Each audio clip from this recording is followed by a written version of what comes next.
Hey guys, Mike here.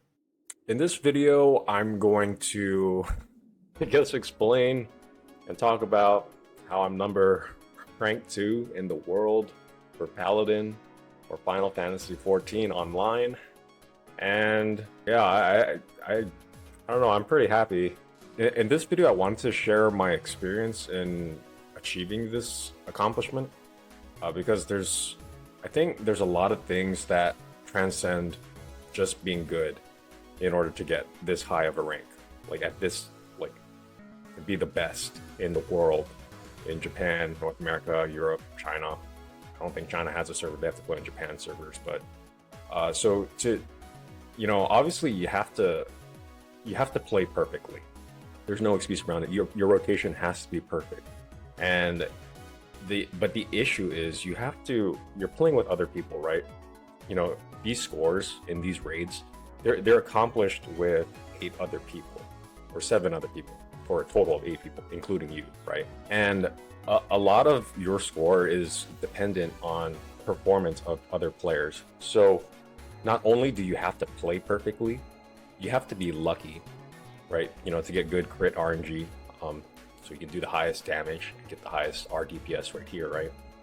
But you also need to play with good players that contribute their part and even sometimes go above and beyond, like to do max DPS and kill the boss extremely fast so that the boss is killed at an optimal time, right when everyone finishes their burst window.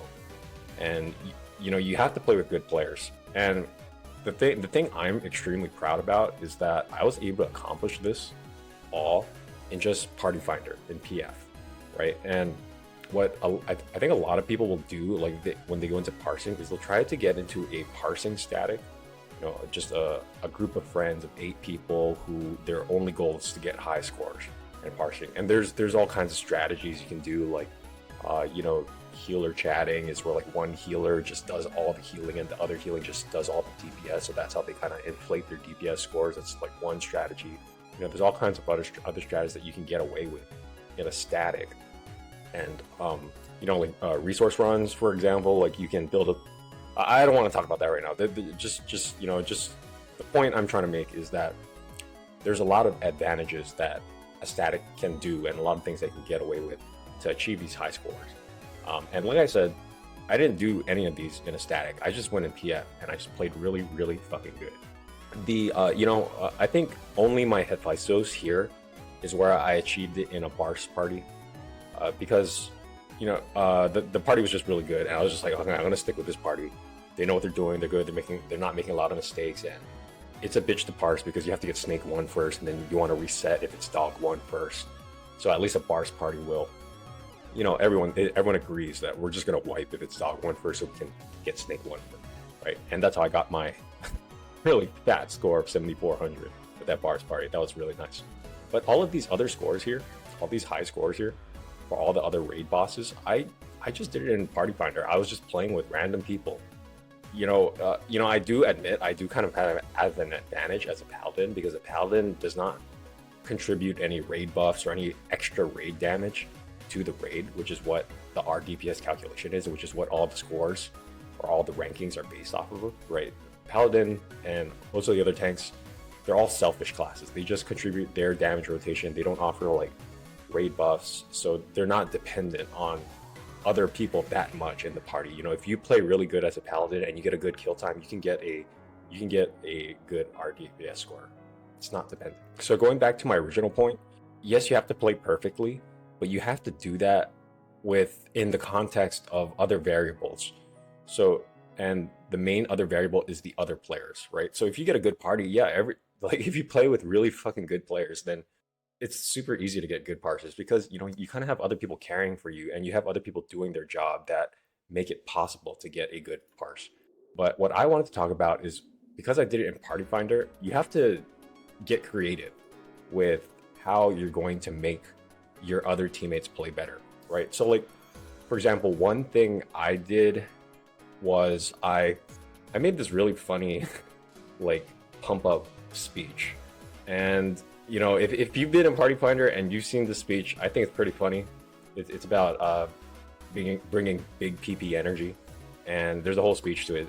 It's related to the lore of Final Fantasy, and I got a few LOLs and LMAOs, out of that from people. And you know, the reason I do that is, one, it's funny because I think it's pretty funny, but the reason I do it is to build a sense of camaraderie with the team, like to get everyone in a good mood and kind of motivate people to play their best, you know, with humor. And you know, it's not like forcing them and telling them like, hey, you know, if you guys mess up on this, we're disbanding, like we're done, like that's like a negative energy. But like when I kind of phrased it in like a, hey, bring your big PP energy, right? Like it's kind of funny, and you know, people are kind of like motivated to do their best, right? Or at least try their hardest. And that's all I really want, is people to try their hardest and, you know, do the mechanics properly, like do their damage rotation as best as they can. And you have to sort of empower people and motivate them. And it's hard to do that in a random environment in PF, and you don't have access to voice chat all the time, right? Sometimes you can get into people's discords and then, you know, kind of do it that way and like kind of make people laugh in Discord in voice chat.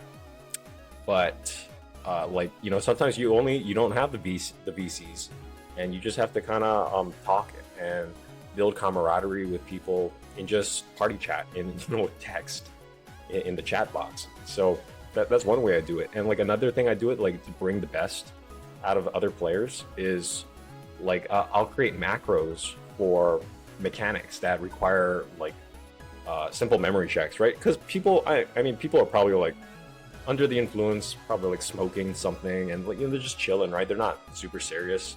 But you know, when they make mistakes because they're like just fucking around, then it's like, you know, they're not doing it on purpose. It's just they're not super serious like me, like trying to get a really good score. So like I'll just make a macro that for mechanics that require a simple memory check, and then it just gives them the solution to the mechanic, so they don't have to think too hard.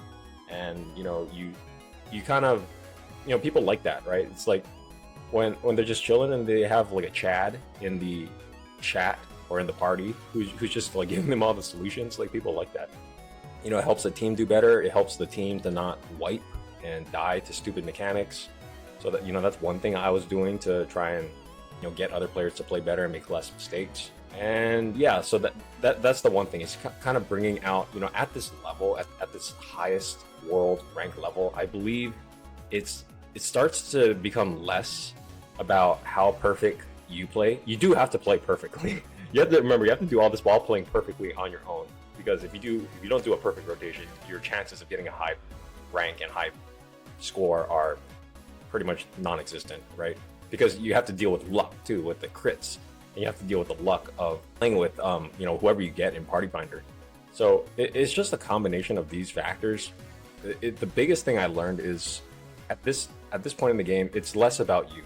It's more about how you make other people better, and that's probably like the biggest thing I learned. And it kind of makes sense too, because it's a multiplayer game, right? It's not a single player game. Like if it's a single player game like Devil May Cry or, you know, whatever, like an arcade game, it's like it's all dependent on you and your ability to do well.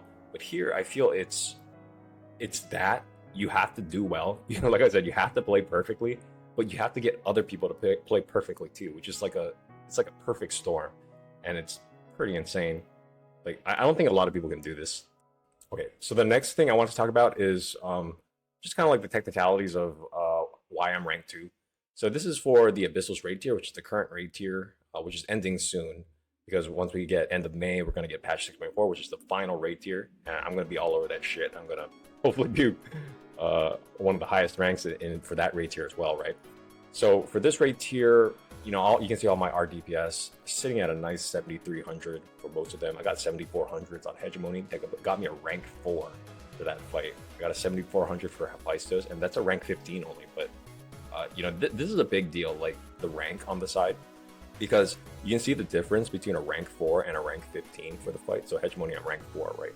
That's 119.8 points, and a rank 15 is 119.2 points. So that's a difference of 0.6 points, and 1 whole point at this level, at the highest world ranks, is a big difference. Because I'm going to give you an example. So if we look at you know, this is the world ranks, right? All regions, the best paladins in the world. So we have Trumpet Man, who's like the undisputed king of Paladin. and he has a score of 599.24, and I'm ranked 2 now in the world.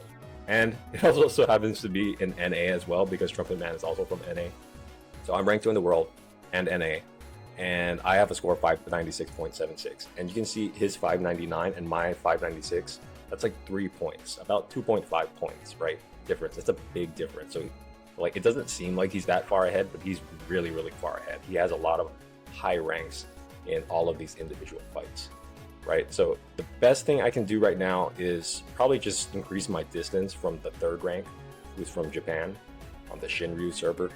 And you know, he has a 596.64, so I'm just barely beating him. So I think I can do that if I increase my P7, my Agdistis fight from rank 29. If I increase that into the high 10s, you know, maybe in the top 5, then that should pull me away pretty significantly, you know, because that's going to change this 118.9 points into, like, say if I get it to rank 4, that's going to change it into 119.8. So that's like 1 whole point increase. That'll bring me quite far from the current rank 3 and put me, you know, more safer in the rank 2 spot. Yeah, so you know, in my earlier videos, I showed how I got 99s in Proto Carbuncle, P7, and then H2 here. Pretty straightforward. Hegemony was also pretty straightforward. The one that gave me such a hard time was Hephaestus 1. And it's not because the fight was hard. Like, for me, I could do the fight in my sleep. I could do it perfectly in my sleep. Like, that's how many times I did it, that's how many attempts I did it. It's just dealing with other people's shenanigans during Snakes 1 and Snakes 2. And, you know, the randomness of getting Snake 1 first versus Dog 1 first, it just made it so tedious. It's like, it wasn't that hard for me. It's just dealing with other factors to get that high score. Eventually I got it. I got a really good group. You know, luck is a factor. And, you know, I was just able to, everything just went perfectly. And another thing I'm proud of too is I got these high scores in not that many kills. Like, you can see my kills here, like for a lot of the you know, fights, it's actually less than 50. Like, I see other parsers, their kills are like in the hundreds. And I mean, maybe they already got their high score at that point, you know, earlier, and they're just doing it for fun. But I'm pretty proud that, you know, I didn't kill the boss that many times to get these high scores. So I was able to pick it up and, you know, play extremely well at an extremely high level very quickly. So yeah, this pretty much concludes my, I guess, adventure journey in this part of my gaming career, if you want to call it that, if that's even a thing. It was just a personal challenge for me to see how high I could get. I think this is a nice place to stop. Rank 2, like I said, Trumpet Man is significantly far ahead at rank 1 in the world, and, you know, with this point difference.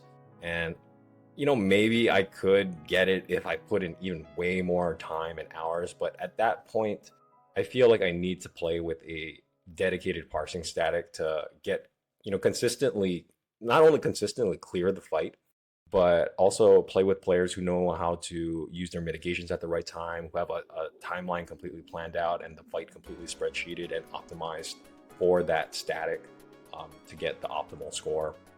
And, you know, like I said, I only did it in PF with random people.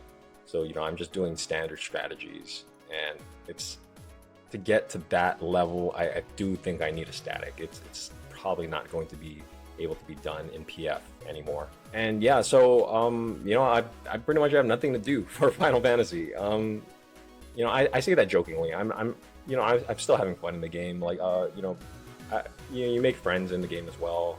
You can just do raids casually. You can help other people get better scores on their, you know, on their funny numbers. I do want to try Ultimate. You know, honestly, the main reason I started all of this was because I just wanted to get good credentials to get into groups that could do Ultimate and other things. One thing I've noticed too, though, it actually didn't really help that because, like, I've been trying to advertise myself and trying to get into groups, but I don't know if it's like people are intimidated by the score, or maybe they're looking for players of more their level. But it actually, you know, I've been trying to look for a group for 6.4 and I still haven't found one. Like, maybe I'm not advertising myself hard enough, but yeah. So 6.4, definitely do 6.4 raid tier. Wanna get some good scores there. I also want to do ultimate. If there's a team out there that wants to carry a ultimate virgin, who's never done ultimate before, and you know, I do like the look of those weapons, those ultimate weapons. They look pretty nice, and I do want my DSR Paladin sword and shield. I really want that, and you know, I could pay someone to do it. I don't really want to do that. I want to kind of get it myself, to be honest. So you know, I'm available. I do want to do ultimate. You know, obviously with the right group, and you know, that's probably my plans for 14. I do want to try. You know, this is for other people on my channel who are curious of what I'm up to. One thing I probably want to do is buy a PS5 and buy Final Fantasy 16 when it comes out. Just single player game, and I heard it's kind of like Devil May Cry now. I'm not too sure. And there's actually going to be leaderboards too, is if I heard that properly. So I kind of want to buy that. I want to try and get a world first clear on the hardest difficulty for that game. Like it's kind of like a made up category. I just made it up on the spot, but that'd be pretty fun. I think that'd be pretty fun to stream too, as well. Is like skipping all the cutscenes, just to be kind of like a weirdo. Because I know Final Fantasy community loves their cutscenes, but I'm just gonna be kind of like an asshole and just skip all the cutscenes and just speed run the game on the hardest difficulty. See if I can do that. So I don't know. Subscribe if you're interested in that, or subscribe to my Twitch if you're interested in that. I know I haven't been really streaming on Twitch lately, but I think that'd be pretty fun thing to stream. It's kind of hard to stream Final Fantasy 14 because it's a multiplayer game, and I don't know. I think streaming single player games is probably a little bit more chill, a little bit more fun and easier. So that's pretty much what I've been up to and what I'm going to be up to, at least in the current thing. Feel free to leave in the comments any questions you have about this experience. I can answer it pretty definitively. I've just learned so much in this experience of just playing with other people, understanding what makes other people tick, what makes other people play better, just like the psychology of multiplayer online games. That's the main thing that a lot of the experience I gained while achieving this accomplishment. So anyways, that's pretty much it for this video. Hope you guys enjoyed, and thanks for watching.